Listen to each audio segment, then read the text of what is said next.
Imagine that from the moment divinity has the intention to manifest itself as consciousness, everything after that intention is made up of webbing-like structures. These structures densify all the way down through creation, first forming the ego, then densifying further through the 10th dimensions, until they create everything you know as creation, from the air you breathe, to your organs, to your coffee table, to your toenails. This webbing, once it's densified enough, we call vital webbing in vortex healing terminology. There is actually a beautiful parallel here in physics. Einstein spent the last 3 decades of his life chasing what he called a unified field theory, trying to show that gravity and electromagnetism weren't two separate forces at all, but expressions of one single unified field. He never finished it. He died still reaching for it. But the impulse behind that search, the sense that everything we experience as separate is actually one field, expressing itself in different ways, that's not so far from what we are about to talk about. This vital webbing becomes the very architecture of your energy system and your consciousness. It then gets conditioned by other sources, your genetics, your issues, but it also becomes a source of conditioning for all those other things in return. Sounds complicated? It is. Stick with me and we'll unpack it together. Today's episode is about understanding the human energy system and consciousness. To get there, we have to start at the origin of creation. But first, let's define what I mean by energy system. Picture your physical body as a complicated mechanism of different energetic dynamics operating across multiple levels. The energy system is conditioned, imprinted really, on almost every part of it. So, we are not just a pure flow of energy moving in perfect harmony through your day. That imprinting can be simple or it can evolve into something far more complicated. We'll get to that. This webbing holds the blueprint of creation within itself while simultaneously manifesting it, holding the very concept of space and time. Everything in creation, including our familiar four-dimensional experience of space and time, is made of this vital webbing. Anything you experience as form, your favorite mug, the table in front of you, is this webbing. Through your navel is where you connect deeper into what Einstein called the unified field. All of your body's vital webbing comes together there, in your navel. This vital webbing, although its design ultimately comes from the source of all creation, is generated from consciousness and also from something called divine webbing. So, we have vital webbing and divine webbing. We'll also call these divine lines and vital lines, and when we are referring to both together, we'll call it web of life. You don't need to remember the terminology. This is all vortex healing language. Just try to grasp the concept. And if it resonates, you can always go and sign up to a vortex healing class and learn it properly from a teacher. Back to divine webbing. It differs from vital webbing because it isn't rooted in consciousness or in creation. It transcends time and space entirely. It comes directly from divine intention and is the vehicle that carries the manifestation of divine intention and divine energy. So, going back to the beginning, divine webbing, following divine intention, makes vital webbing. And as that vital webbing densifies on its way down through the 10th dimensions, divine webbing fits it with life and energy and bridges divine intention into it, orchestrating creation. The universe is structured, densified consciousness, sewn together by divine webbing, which carries the intention and energy to do it. That's far more to say about the makeup of vital webbing across different dimensions, but for our purpose today, that covers the foundation. Again, a class will teach you the rest. Out of all the vital webbing in our human body, you also have 11 divine lines feeding intention and energy through it. One for each of your 6 main chakras, one through each hand, and one through each foot, and one large one running through your spine. If you had a broken divine line and you come in for a vortex healing session, fixing that line, which takes only seconds, will be the single most important thing that happens in the entire healing. I remember a story that my teacher told us in class once. He'd seen a documentary about a woman with a personality disorder, 10 different personalities living in one body. She'd eat a whole pizza, fall asleep, wake up with no memory of eating it, and then order another one. By the end, she had 5 empty pizza boxes and no idea who'd eaten any of it. My teacher said that looking at her, every single one of her divine lines was broken. It isn't easy to break a divine line, but it's possible through severe trauma, for instance. So now we have our foundation, the origin, what creation is made of. From here, we can move into understanding the human energy system properly. But creation, as we experience it, isn't simply what happens, it's perceived, distorted really, through the lens of separation, our personal issues, and everything else conditioning us. Fundamentally, your deepest conditioning is the experience of separateness, of being a separate self, a separate I, a separate me and mine. This generates specific issues in us. We talk about 2 main categories: direct sources of conditioning and indirect sources of conditioning. Direct conditioning is the simplest to picture. Think of all your present life experience, say a child who grew up surrounded by violence. That experience creates an energetic imprint in their consciousness, body, and energy system, alongside with the emotional and psychological reaction. Indirect conditioning is about how we interact with the world around us, how we train ourselves to be in relation to other people. Our energy system is the vehicle through which we express our karmic conditioning, or simply we can call it karma, our millions of past lives worth of history. That's your incarnational personality. Go listen to the karma episode or we'll be here all night. Your incarnational personality sits in your karmic body, in the spine, and imprints your energy system from there. Then there is an ancestral history carried in your genetics, which actually begins at the moment of conception. The sperm carries conditioned genetic information and a conditioned package of vital webbing, meeting an overconditioned package in the egg. Add to that your current life history, plus the higher dimensional maps that keeps us on our karmic path. We call those transcendental influences. Your energy system is the vehicle expressing all of it. And because we are identified with it, all of the karmic material reinforces our sense of identity, our separation, the story we tell ourselves about who we are. At the beginning of your present incarnation, you carry a package, basically your karmic mind and your incarnational body. That's how we call them in vortex healing. But they're holding everything you have experienced across past lives, everything that's impacted your incarnational consciousness. When you come back into incarnation, that stored information conditions and imprints your new body, energy system, and consciousness, memory included, giving rise to your issues. We carry both a body and a mind that have traveled with us across lifetimes. We call this incarnational body and karmic mind. The incarnational body is the vehicle that carries us from one life to the next, made of vital webbing. The karmic mind is its consciousness, holding our karmic issues, our attitudes, our positionalities, all of our past life history and memory from which our current life experience gets generated. So everything you have experienced in past lives impacts both of these. When you reincarnate, this whole package, your karmic mind and your incarnational body together, known as incarnational personality, comes through into the spine and expresses through the karmic body, which is one of our 8 energetic bodies. Let's talk now about energetic bodies.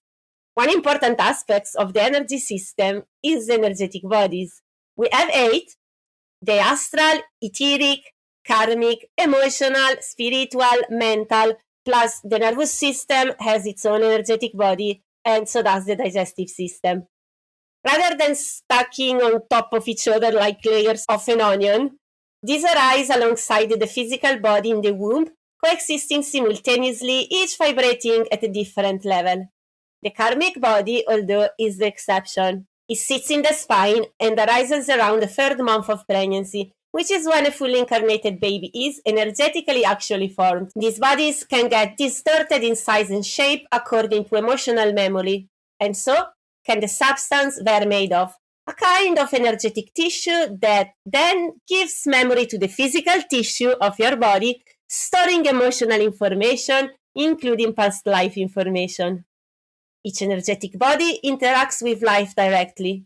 You can picture each one storing a particular kind of consciousness that generates a particular experience. The mental body stores mind consciousness, giving you your mental headspace.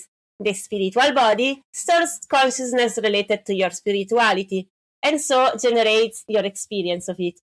The nervous system energetic body and the digestive system energetic body link directly to their corresponding physical system.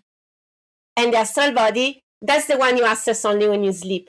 It becomes your vehicle into the astral realm and into dreaming, where you interact with beings, some of whom you recognize from waking life, entities, and some that simply inhabit that realm. Each energetic body expresses its own field, and that field interacts with the fields of the other bodies and with life directly. It's the technical underpinning of that phrase, everything is connected. Now, a very important part of your energy system is your physical body itself, the densest layer. It holds and expresses conditioning both on the genetic DNA and its tissue. Everything conditioning your energetic bodies eventually shows up in your physical body too. A huge source of that conditioning is your genetic history carried in DNA. So your personal incarnational history merges with your genetic karmic history at the level of local consciousness. Part of that merging gets absorbed into the structure of the DNA itself, forming a unified genetic makeup carrying your karmic history, this life, past lives, and your ancestors, which, by the way, also had a hell lot of past lives. It also contains epigenetic imprints and a core survival program, which in vortex healing we call it genetic core veil. A vortex healer working at a high enough level can clear the karmic imprints on your DNA, so this life, past lives, ancestral lines, and also the epigenetics from both mother and father in a handful of sessions. Our physical body, this beautiful and absurdly complex machine, runs on our organs. But did you know your energy system feeds those organs directly? There is a living, ongoing conversation between your energetic anatomy and your physical anatomy happening constantly. Your organs aren't just biological machinery doing their chemistry in isolation. They're energy structures. They vibrate, they hold frequency, they hold emotions. This isn't a new idea dreamed up in the wellness world over the past 20 years. It's ancient. Traditions across the world, with no contact with each other, arrived at a remarkably similar conclusion. So, let's travel a little. I want to walk you through a few of these traditions, then bring it home to what it actually means for your healing. Let's start from traditional Chinese medicine.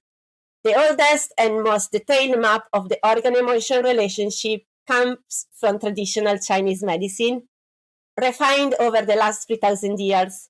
In TCM, every major organ is an organ system, a Zhang Fu, and each one presides over a specific emotional landscape.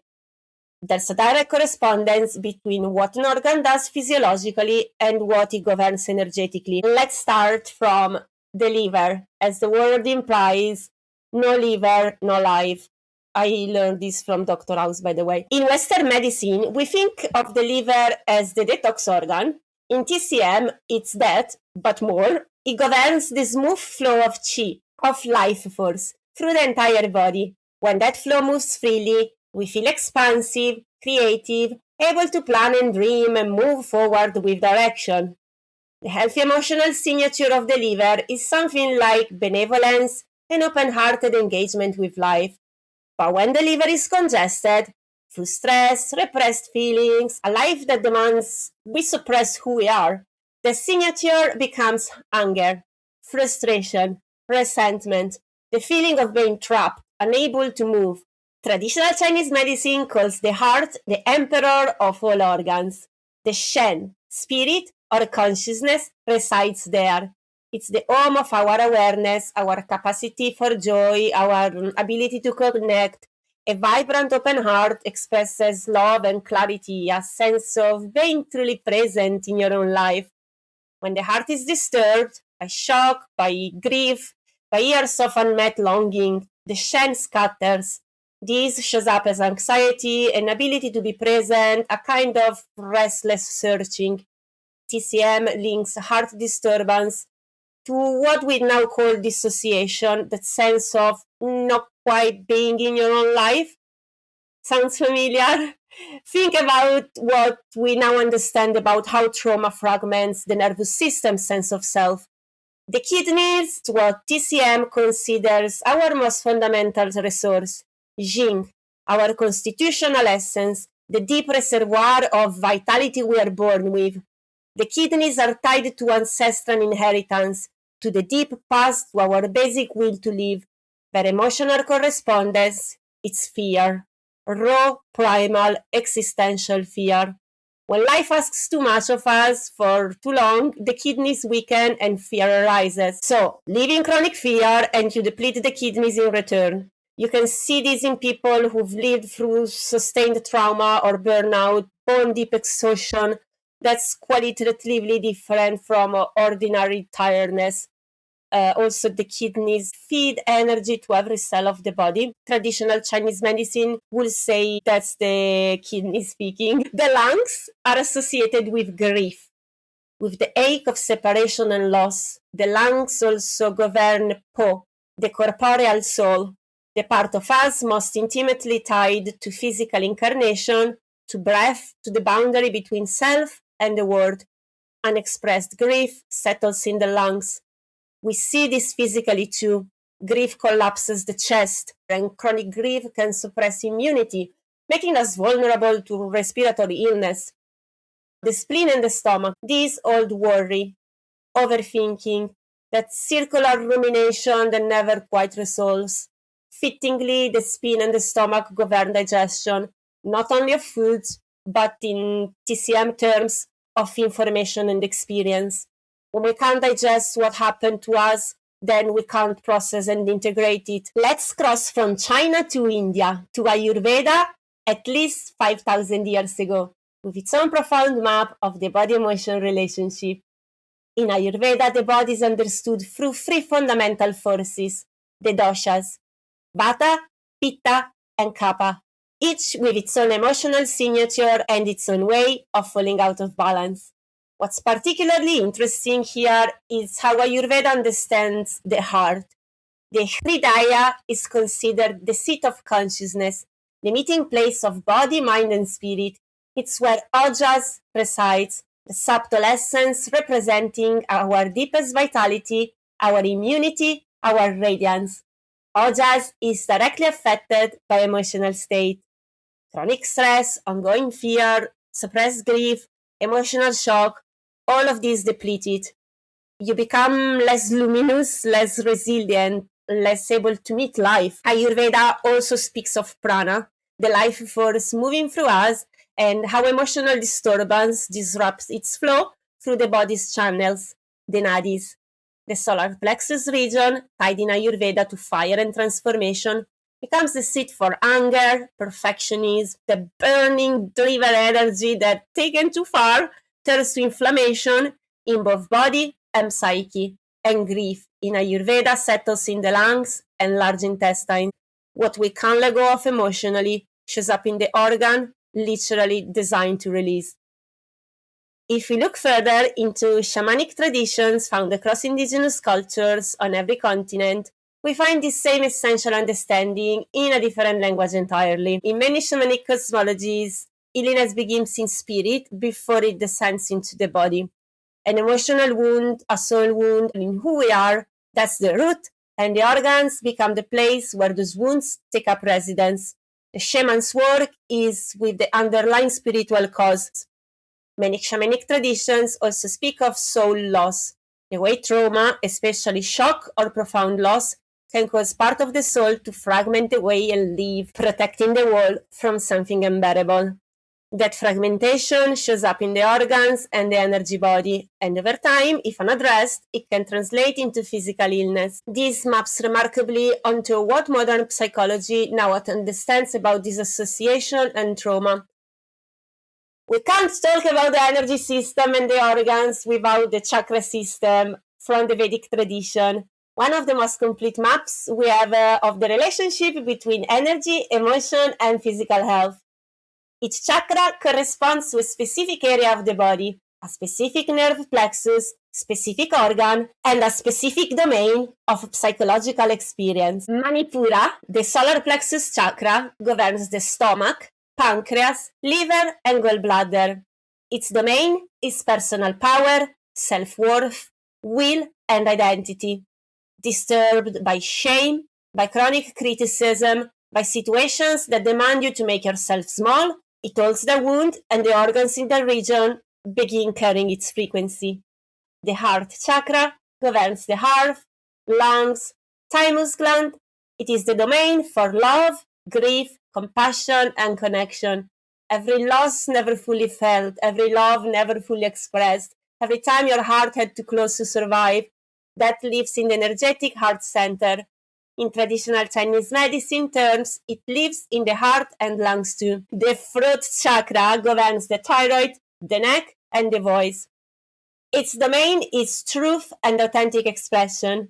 How many of us were told, one way or another, that our truth wasn't welcome? That we were too much, too sensitive, too loud, too strange? That wounding lives in the throat, the thyroid, the muscles of the neck, and the jaw.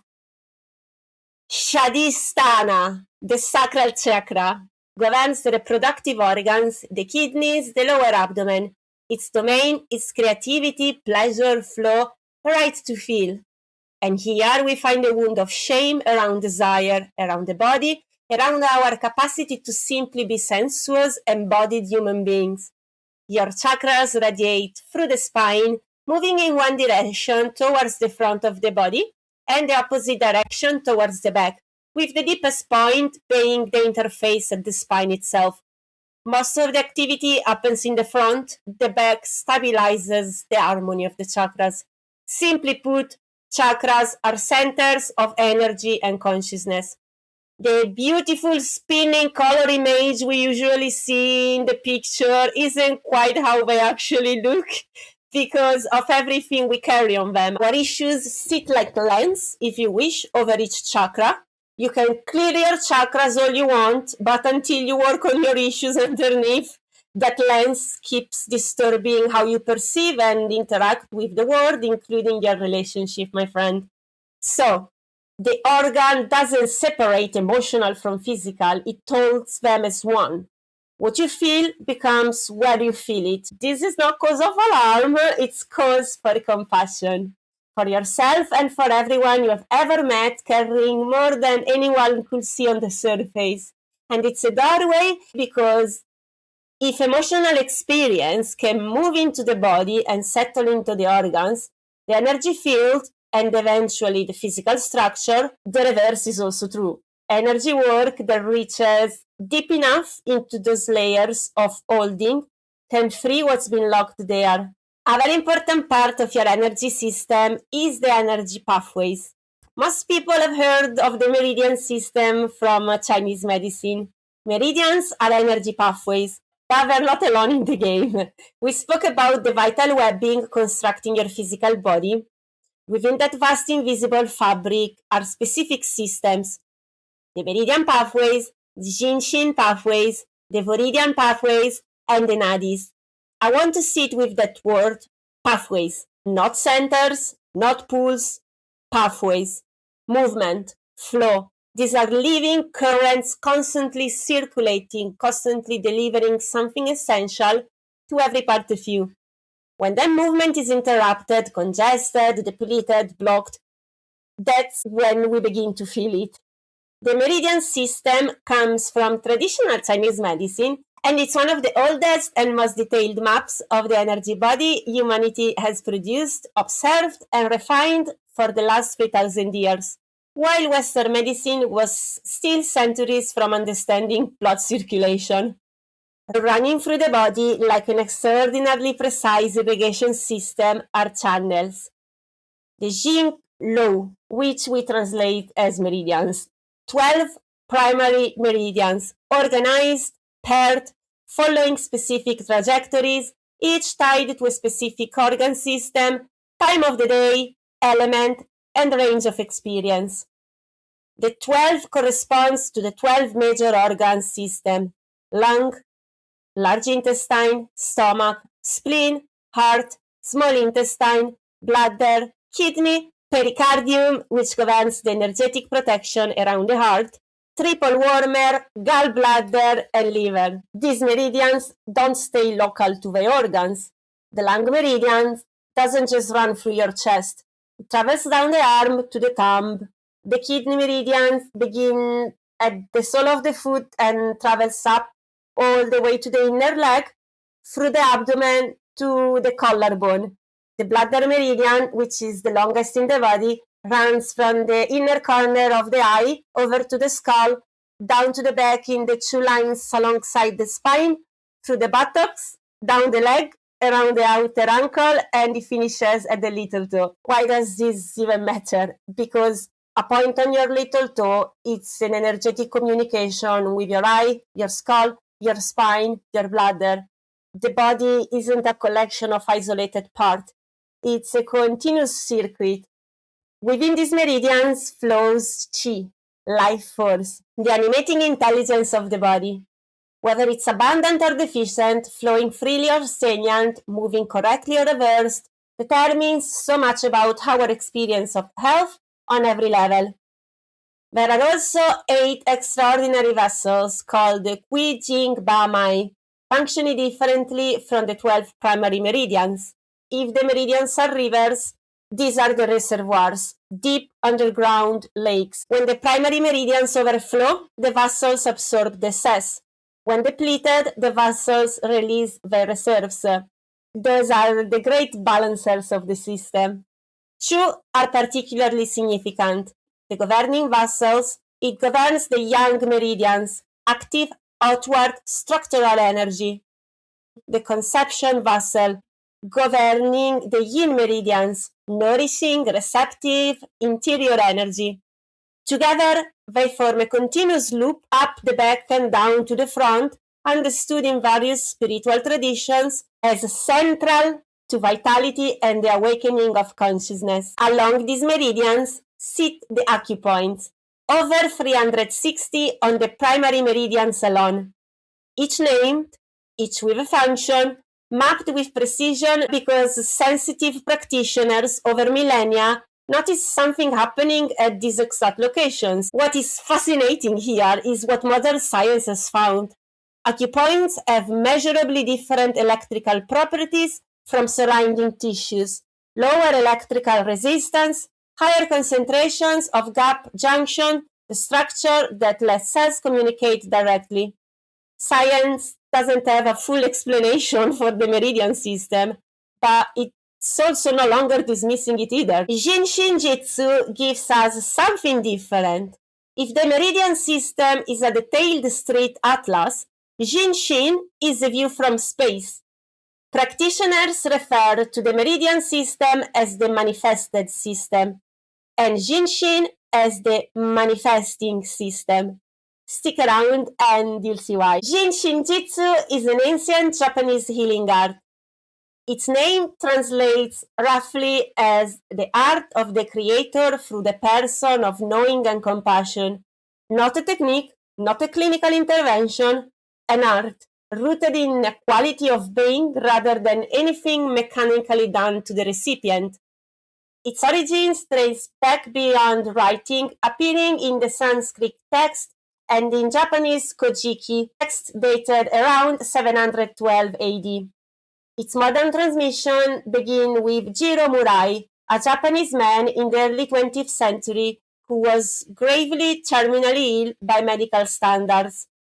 He had his family carrying him to a mountain cabin and leave him alone for 7 days. There, in that solitude, he worked on his own body using ancient hands position, mudra-like holds, and he recovered completely. He devoted the rest of his life to understanding and teaching what had healed him, finding it again in ancient texts and systematizing it. He taught it to Mary Burmeister, who'd come to Japan as a translator after the Second World War. She brought it to America, began teaching it in the 1960s, and wrote the foundational text most Western practitioners still study today. In Jin Shin Jyutsu, the energy body contains 26 points, not hundreds like in the Chinese medicine, but 26. Safety energy locks. That name matters under stress, under emotional or physical overwhelm, under the accumulation of tension and unexpressed experience. These points lock down to protect the system, but when multiple locks close, the flow through the pathways gets compromised. The 26 are one on each side, 52 in total. Each has a number, a location, a specific function. Lock 1 on the inner knee relates to new beginnings, creation, emergence. Lock 13 on the thoracic region is sometimes called the love of life lock. Our fundamental will to be here, our relationship to incarnation itself.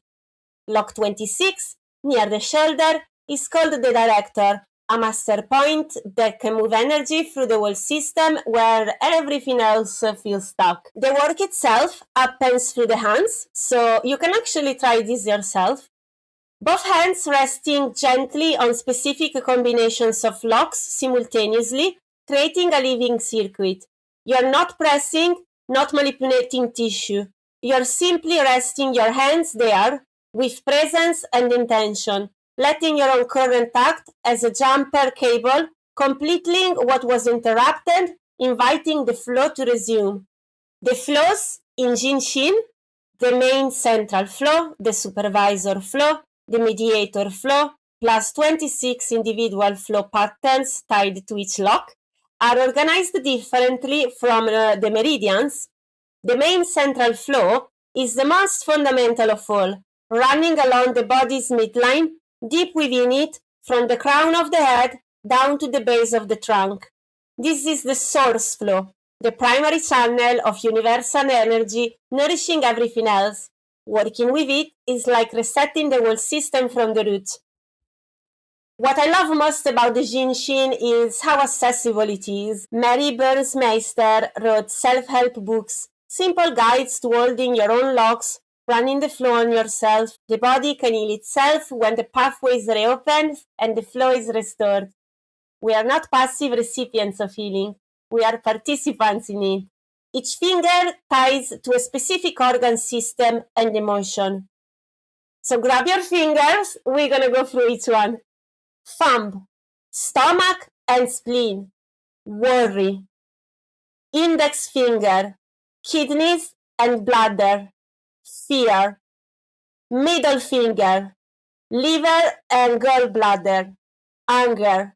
Well, that's easy enough to remember. Ring finger, lungs and large intestine, grief and sadness. Little finger, heart and small intestine, anxiety, trying too hard.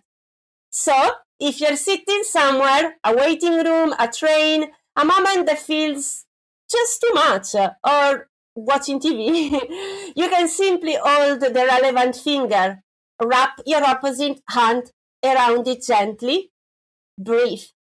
That's Jin Shin. You are working with the energy pathways, communicating with your organ system, telling your body quietly that it's safe, that the current can flow again. You can also just go through each fingers if you forget which finger is which. And also this is very, very good when you are integrating an energy healing session.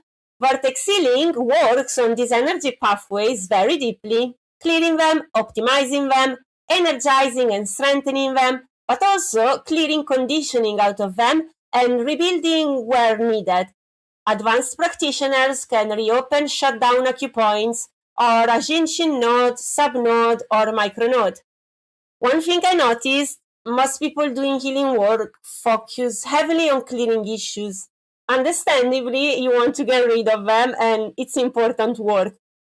But If you're a vortex healer listening right now, let me ask you, when was the last time you sat down and cleared your meridians? I'm not gonna answer that myself, if I'm honest. Maybe we can do our own works together. So, you just heard a strange word fly past. Meridians. The Meridian System is a pathway system discovered by Rick Wayman, founder and lineage holder of vortex healing. It feeds the organs directly, all the way down on the cellular level, much like the meridians, but it's an independent system, more localized, like mini meridians across specific organs. It interfaces with the meridian systems at what we call junctions. And then there are the Nadis. The Nadi system comes from the ancient Vedic tradition in India, and it is very vast. The classical text speaks of 72,000 nadis running through the energy body, 72,000 individual channels threading through every part of your being like an invisible nervous system. And that comparison is exactly right. The nadis aren't the energetic body of your nervous system. Your physical nervous system has the dimension your neurologists can measure: neuron, axons, synapses, the branching network running from brain to fingertip. But that's not the whole picture. There is an energetic counterpart underlying it, informing it, in many ways preceding it. That's the Nadi system, your energetic nervous system. Just as your physical nervous system has a central channel, the spinal cord, the Nadi system has 3 primary channels considered most fundamental of all 72,000. The central channel is the Sushumna, running along the midline from the base of the spine to the crown, the great central highway, the axis of the whole system. Weaving around it, a double helix, are 2 further nadis: Ida, flowing on the left, feminine, cooling, lunar, receptive, governing the left side of the body and the right hemisphere of the brain. Pingala, on the right, masculine, eating, solar, active, governing the right side of the body and the left hemisphere. These are the master channels. Everything else in the Nadi system branches from them, the way every peripheral nerve ultimately traces back to the spinal cord and brain. Where Ida and Pingala cross, winding around Sushumna, those crossing points are the chakras. The energy centers are literally created at the intersection of these channels, meaning the chakras aren't separate from the Nadi system, they are generated by it. Nodes of intensified energy where the major flow converges. When Ida and Pindala are balanced, when the solar and the lunar, active and receptive, are flowing in harmony, Sushumna opens. And when it opens, something becomes possible that it isn't accessible otherwise. Energy can move through the central channel freely. In the Vedic understanding, this is the pathway of awakening. The Nadi system is both deeply practical, literally the energetic underpinning of how your nervous system functions, how signals move, how you perceive and respond and regulate, and also profoundly spiritual, the architecture through which consciousness knows itself in a body. Now, I want to speak about something living at the heart of all of this, something weaving through the Nadi system, through the meridians, through everything we have explored today: Kundalini energy. You have probably heard the word before: yoga circles, spiritual communities, sometimes in fairly dramatic context. I want to bring it home in a way that actually makes sense of what it is and why it matters, including from a vortex healing perspective, because our understanding of it is quite specific and I think quite awesome. Kundalini is often described as a dormant spiritual energy at the base of the spine, coiled like a serpent, which is literally what the word means in Sanskrit. Once activated, it's said to lead to profound transformation, heightened consciousness, deepened connection to the divine. In Hinduism, Kundalini is understood as a form of divine feminine energy, Shakti, residing at the base of the spine in the Muladhara, the root chakra. Once awakened, it rises through the Sushumna, moving through each chakra in turn, with the progress through those chakras believed to mark different levels of awakening, until it finally reaches the crown, producing a profound transformation in consciousness. From a vortex healing perspective, when Kundalini blasts through the crown chakra, whether naturally or through intense spiritual practice, it can create what's called a samadhi state. I want to be very precise here because there is a lot of confusion around the word. Samadhi is not awakening, first of all. Samadhi is the temporary absorption of the ego into bliss. Genuinely extraordinary, I'm not dismissing it, but it has nothing to do with true spiritual awakening. In Samadhi, the ego merges into bliss. It does not disappear.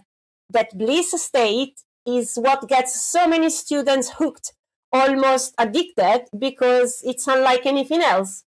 But chasing Samadhi and genuine spiritual awakening are two very different journeys. But there is another layer here, though. When you merge with what happens on the Nadi level, when the Kundalini activates that system, it creates a bridge to divinity in the heart, a sense of divine grace, a quality of bliss far more profound than the nervous system Samadhi version. Let me know if you ever experienced that. I genuinely would love to know. So, that's one aspect of the Kundalini. But in vortex healing, we also understand it as something beyond the vehicle for spiritual experience.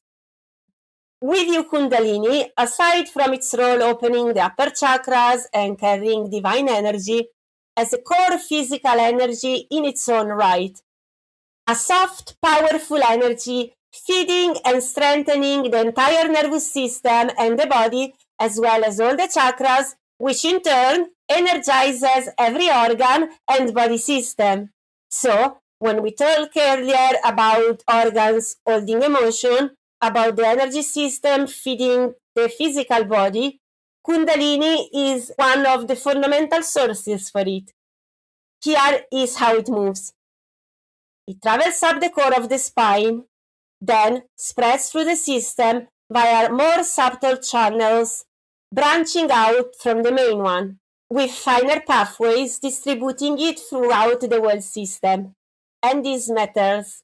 When there are blocks in the Kundalini channel, the rising energy can't move cleanly upward. It gets forced sideways into those subtler channels, disrupting other body energies.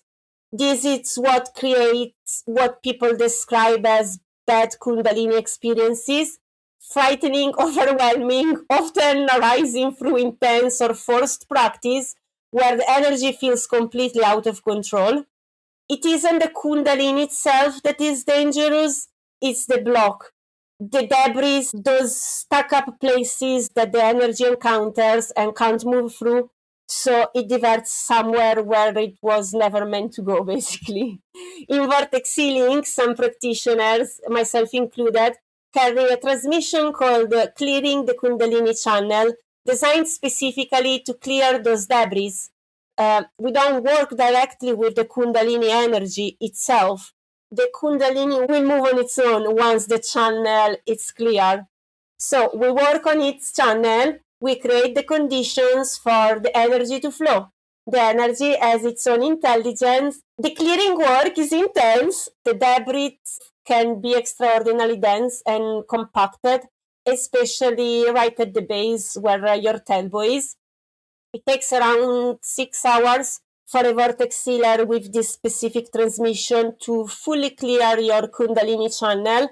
And about an hour or two of those needs to still be in person. However, even just 10 minutes in one session of Kundalini clearing, it's actually going to be so good for your energy system. But once the channel is clear, once the debris are gone, the Kundalini energy move up at its own pace, in its own intelligence, in its own timing. It rises gently, not suddenly, not overwhelmingly, not in a way that destabilizes the system. It simply can flow as it was always meant to. So, ultimately, an open Kundalini channel creates a stronger, healthier physical body, more energized and more relaxed at the same time.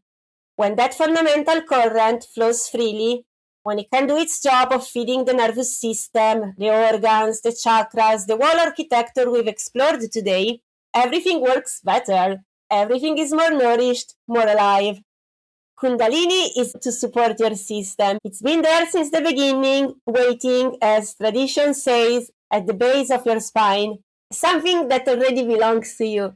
A coiled intelligence waiting for the channel to clear enough to rise. Before we close out this part, a few more pathways are worth a quick mention because the picture isn't quite complete without them. The fascia pathway system. So the fascia is the continuous web of connective tissue wrapping around every structure in your body, every muscle, every organ, nerve, bone, holding everything together as one seamless wall. Fascia is living, communicating tissue. It transmits informations, old tension patterns, stores the physical memory of every impact, embrace, and protective contraction. And it has its own energetic dimension, its own pathways. Some researchers now believe the Meridian System and the fascia network might be true description of the same underlying reality, one in the language of energy, one in the language of biology, that meridians might actually run along fascial planes, the body, as always, refusing to be neatly divided. The biochemical pathways, probably the most familiar to a Western mind, the chemistry of emotion moving through your bloodstream. Fear floods the system with cortisol through these pathways. Love and connection move oxytocin through them. Joy sends dopamine and serotonin along their routes. None of this is separate from the energy system. It's the energy system made visible under a microscope. Same conversation translated into the language of molecules. And finally, the interfacing pathways, which connect all of these systems to each other and to the wider energy system. There is one more place I want to take you. Somewhere you might not expect, into the very center of your bones. Zero balancing is a body-mind system developed by American physician and osteopath Dr. Fritz Smith in the 1970s, who began noticing something Western medicine had largely overlooked. The skeleton isn't simply a structural scaffold. Bone is alive, and at its core, in the marrow, there is a fundamental, foundational vibration. The zero balancing identifies as the densest, most grounded energy in the entire human system. In this understanding, bones are the deepest holders of energy in the body, deeper than muscles, deeper than organs, deeper even than fascia. And because they hold so deeply, they also hold what's oldest, the most ancient tensions, the most foundational patterns, sometimes carried across an entire lifetime, sometimes longer than that. The skeleton isn't background, not simply the frame the rest of the body hangs on. It's a primary energy system in its own right, with its own vibrational quality. That at the core, at the hardest, most seemingly solid part of you, there is still vibration, still life, all the way down. So, here we are. We have traveled through the organs and their emotional landscapes, through the meridians and their ancient rivers of chi, through the Jin Shin pathways and their 26 sacred locks, through the Nadi system and its luminous energetic nervous system, through the Kundalini channel rising at the core of the spine, through the fascia and the biochemistry and the interfacing pathways, weaving it all together all the way down into the marrow of our bones. What I hope you are left with, more than any single piece of information, it's a felt sense of how extraordinary you are. Because none of what we have described today happens only to rare, spiritually advanced people. This is you, right now.